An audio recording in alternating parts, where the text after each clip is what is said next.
लेकिन याद रखना, जब ये गांव में वोट मांगने आएंगे ना, एक एक लाठी का हमने गिन गिन के हिसाब लेना है। इनको याद दिला देना है ये पिपली का कांड, और जो पहले भी हुआ था रोहतक में, जो हमारे ताऊ का सिर फोड़ा था, हिसार में निर्मला ताई का सिर फोड़ा था, हम भूले नहीं हैं और भूलना भी नहीं, आप लोग भी नहीं भूलना। अगर असल किसान की औलाद हो, मजदूर की औलाद हो, क्रांतिकारियों का खून है, तो इस सरकार ने जो जुल्म किए हैं उसका हमने हिसाब चुन चुन के लेना है। देखिए कि केस लगे और लाठीचार्ज हो और जेलों में डाल दो तो क्या किसान डर जाएगा?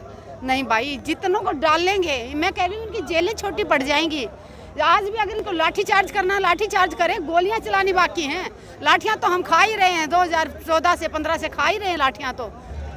सुदेश जी, आज का जो प्रोटेस्ट है, देखो सरकार के साथ 1 घंटा टाइम भी दिया, बातचीत कुछ खास नहीं हुई, लेकिन रोड जाम का ऐलान किया है, तो कब तक रहेगा ये? देखिए, एमएसपी की सरकार हमारी बात मान ले, जैसे ही हमारी बात मान लेगी, हमें रोड जाम करने का शौक नहीं है।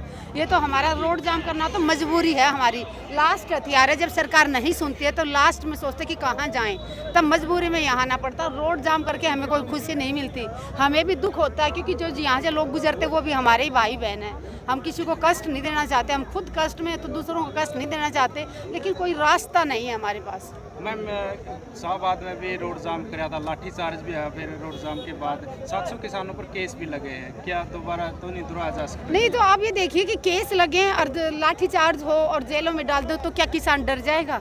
नहीं भाई, जितनों को डालेंगे, मैं कह रही हूँ उनकी जेलें छोटी पड़ जाएंगी। आज भी अगर इनको लाठीचार्ज करना, लाठीचार्ज करें, गोलियां चलानी बाकी हैं। लाठियां तो हम खा ही रहे हैं, 2014 से 15 से खा ही रहे हैं लाठियां तो, गोलियां बाकी हैं। अगर इनकी इच्छा है ना लास्ट में गोली चलाना, तो वो भी चला के देख ले, किसान पीछे नहीं हटेगा।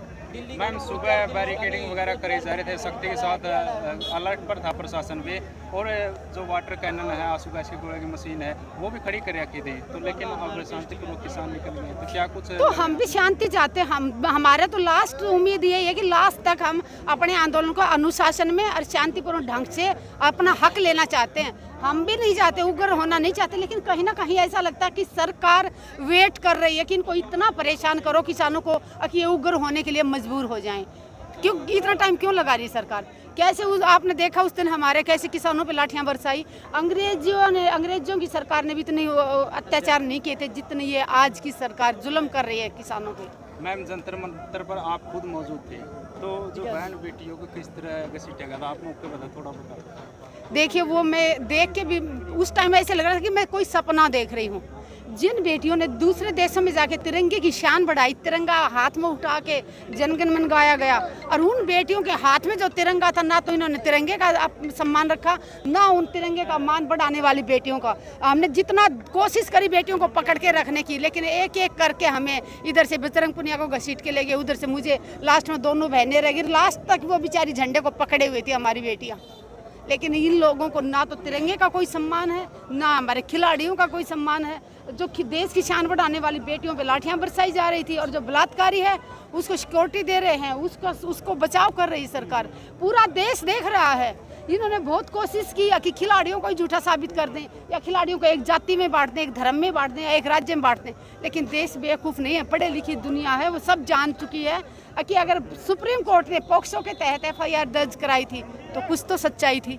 सुप्रीम कोर्ट तो ऐसे झूठी FIR नहीं कराएगा। सुप्रीम कोर्ट की तरफ से FIR होने के बाद भी और जानबूझ की दिल्ली पुलिस ने देरी करी ताकि वो बाहुबली अपने दम पे उन जो थी हमारी शिकायतकर्ता बेटियां, उनका बयान बदल ले, मेरे वो कामयाब भी हो गया। इसीलिए हम शुरू से कह रहे थे कि उसकी गिरफ्तारी जल्दी करो, गिरफ्तारी जल्दी करो। पॉक्सो में इसीलिए गिरफ्तारी तुरंत बनाई गई है ताकि वो बाहर रह के अपनी पावर से और उनका बयान ना बदला जाए या उनको डरा धमकाया ना जाए, और ऐसा ही हुआ।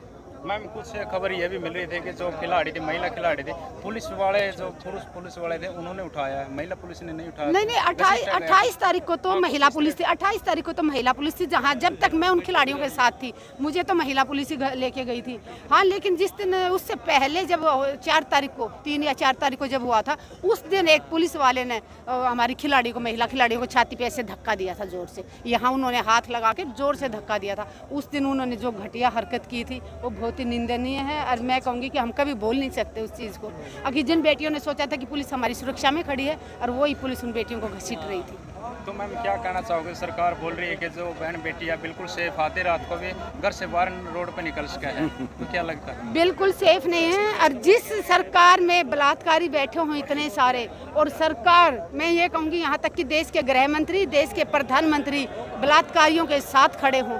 मैंने एक 2 लाइन की वो बनाई थी कि सुन ले भारत सरकार क्यों खड़ी अपराधी के साथ, वोट मांगने आओगे तो जनता करेगी यही सवाल।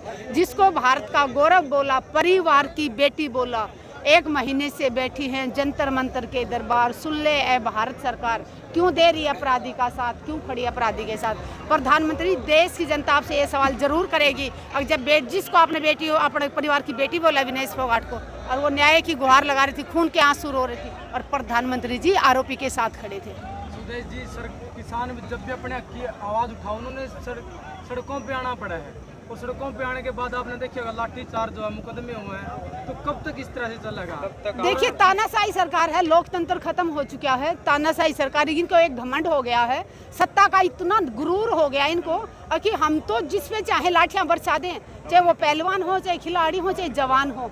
सरकार ये भूल गई है कि ये जो जनता है, जनता ने तुम्हें ये कुर्सी दी है और तुम जनता के नौकर हो, जनता के राजा नहीं। लेकिन इनके एक घमंड आ गया है कि वो राजा हैं और हम प्रजा हैं। हम प्रजा नहीं हैं, हम देश के नागरिक हैं, और हम लोगों ने उनको कुर्सी पे बिठाया है।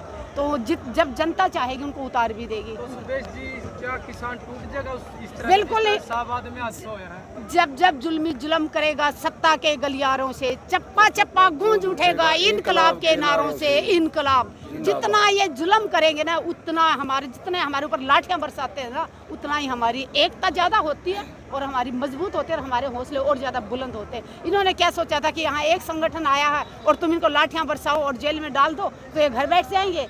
ये भूल ना करे सरकार। किसान की बोलने भाषा अलग हो सकती है, किसान का राज्य अलग हो सकता है, पहनावा अलग हो सकता है, लेकिन पूरे देश का किसान एक था, एक है और एक रहेगा। जब भी किसी भी कोने में किसान के ऊपर तुमने हाथ उठाने की कोशिश की, हम मधुमक्खी की तरह पूरे एक साथ हम भारतीय किसान यूनियन जिंदाबाद, किसान मजदूर परवान एकता जिंदाबाद। गुरनाम सिंह चटोनी को गैर जमातीदारों के साथ जेल में डाला है, कि इसी तरह से और भी जो संगठन की धीरे धीरे करके किसानों को खत्म कर जाए, क्या हो सकता है? सरकार ये प्रयास करे। देखिए क्रांतिकारी ही जेल में जाते हैं। जब देश को आज़ाद कराने वालों ने जेल काटी है, तो हम तो मामूली किसान हैं, किसान परिवारों से आते हैं, तो जेलों से नहीं डरते। जब आंदोलन में कोई आता है ना, सुबह हम घर से निकलते हैं ना, यही कह के आते हैं अगर जा तो हम फलानी जगह रहे हैं, लेकिन शाम का हमें नहीं पता कि हम किसी हॉस्पिटल में होंगे, थाने में होंगे, या जेल में होंगे, या हो सकता है दुनिया में भी ना हो। तो यहाँ जितने भी लोग खड़े हैं, जितने हमारे चाचा ताऊ भाई बुजुर्ग खड़े हैं, ये अपने सिर पे कफन बांध के आते हैं। हमें पता है कि कभी भी लट सिर में लगा तो जान जा सकती है। तो यहाँ डरने वाला कोई नहीं है। ना बिकेंगे ये किसान, ना पीछे हटेंगे, ना झुकेंगे, ना डरेंगे, और लड़ेंगे आखिरी सांस तक। अन्याय के खिलाफ आवाज उठाते रहेंगे, लड़ेंगे और अपना हक लेके रहेंगे। किसान मजदूर एकता जिंदाबाद। रोड जाम करने का फैसला लिया, तो कब तक यहाँ आप मोर्चे पर डटे रहोगे? देखिए हम सरकार से आप जाके सवाल कीजिए कि आप किसानों को हक कब दे रहे हो। जैसे ही सरकार हमें हक देगी, किसान अपने अपने घर चले जाएंगे। मजबूरी में बैठे हैं यहाँ पे, शौक नहीं है, मजबूरी में बैठे। देख लीजिए 80-80 साल के बुजुर्ग इतनी गर्मी में 45 डिग्री तापमान में खड़े भूखे प्यासे। शौक नहीं है भाई, मजबूरी है। मुख्यमंत्री ने ट्वीट करके जानकारी दी थी 5800 रुपये MS इसका रेट मिल रहा है सूरजमुखी का। अब कारखाना बनाया जाएगा तेल का, जो सूरजमुखी का, यहाँ पर कुरुक्षेत्र में, तो क्या कहोगे? कल ट्वीट करके बताया। ये सिर्फ ट्वीट पर लिखते हैं या भाषणों में बोलते, ग्राउंड पे इनका काम कोई नहीं होता। एडवर्टाइजमेंट पे बहुत पैसा लगा जाओ, लेकिन उसी पे पैसा लगाते हैं। खट्टर सरकार को तो मैं पूछना चाहती हूँ कि किसानों के लिए किया क्या है? जब से खट्टर सरकार आई है, हरियाणा को जलाने का ही काम किया है इसने, कभी जातियों के नाम से और कभी किसानों पे लाठियां बरसा के। कभी खट्टर सरकार को जब बेटियों ने कहा ना कि पूछा कि जो जंतर मंतर में पहलवान बैठे हैं उनके लिए, तो कहता कि वो केंद्र का मामला है। और जब पूरा हरियाणा उन बेटियों का समर्थन देने जा रहा था, तब इसने बीच में टांग क्यों उड़ाई? खट्टर ने क्यों अपनी पुलिस को भेज के क्यों हमारे लोगों को रोका इन्होंने? क्यों लोगों पे लाठियां बरसाई? तब क्यों नहीं कहा कि जाने तो हरियाणा, जाता तो दिल्ली, केंद्र सरकार का मामला है। तब तो ये दो नीति नहीं अपना सकती सरकार।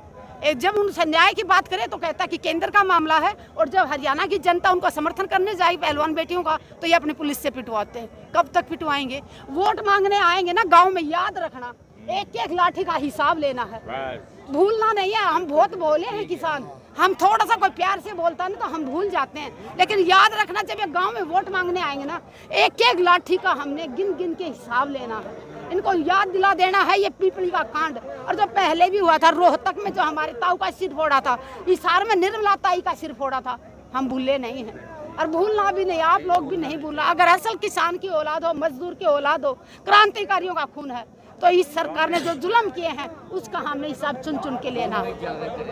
मैम, आंदोलन की शुरुआत यहीं से हुई थी, लाठीचार्ज पिपली से हुआ था पहले, तो पिपली कांड दोबारा तो नहीं इस तरह दोहराया, क्योंकि देखिए अभी सब सड़कों पे आ गए हैं। अभी जब तक सरकार एमएसपी पे नहीं फसल खरीदेगी, आंदोलन जारी रहेगा। ठीक है जी, धन्यवाद। धन्यवाद। ठीक है। जिंदाबाद, भारतीय किसान यूनियन जिंदाबाद।